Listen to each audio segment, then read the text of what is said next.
Hello friends, আসসালামু আলাইকুম। কেমন আছো তোমরা সবাই? আমি আলহামদুলিল্লাহ অনেক ভালো আছি। তো আমি আছি আমার শ্বশুরবাড়িতে। শ্বশুরবাড়ির সকালটা কিছুটা এইভাবেই শুরু হয়েছিল। আমার হাজব্যান্ড চলে গেছিলো পড়াতে, তারপর আমি বিছানাটা ছেড়ে বিছানাটা গুছিয়ে নিয়েছিলাম।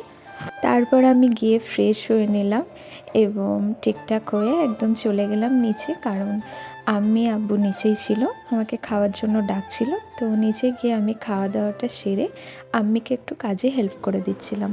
আম্মি বলছিলেন ভেজ ডাল বানাবেন, তাই যা যা লাগে আমাকে দিয়েছিলেন এবং আমি সেগুলোকে কেটে রেডি করে দিচ্ছিলাম।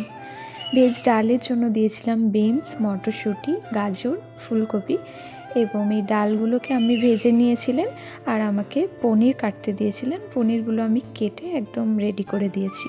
সব কিছু রেডি করে দেওয়ার পর একটা জিনিস আমার চোখে পড়লো, সেটা হলো এটা, যেটা আমার খুব পছন্দের একটা জিনিস। তারপর আমি ওটা খেয়ে উপরে চলে এসেছিলাম।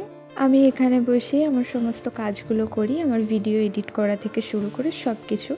তো এখানে একটু বসেছিলাম, কারণ এখানে অনেক রোদ ছিল, রোদে একটু বসেছিলাম আর কি, বাইরের পরিবেশটা একটু দেখছিলাম বসে বসে। তো আজকে সকালটা আমার কিছুটা এভাবেই কেটেছিল। দেখা হচ্ছে নেক্সট ব্লগে। সবাই ভালো থেকো, নিজেদের খেয়াল রেখো। আল্লাহ হাফিজ।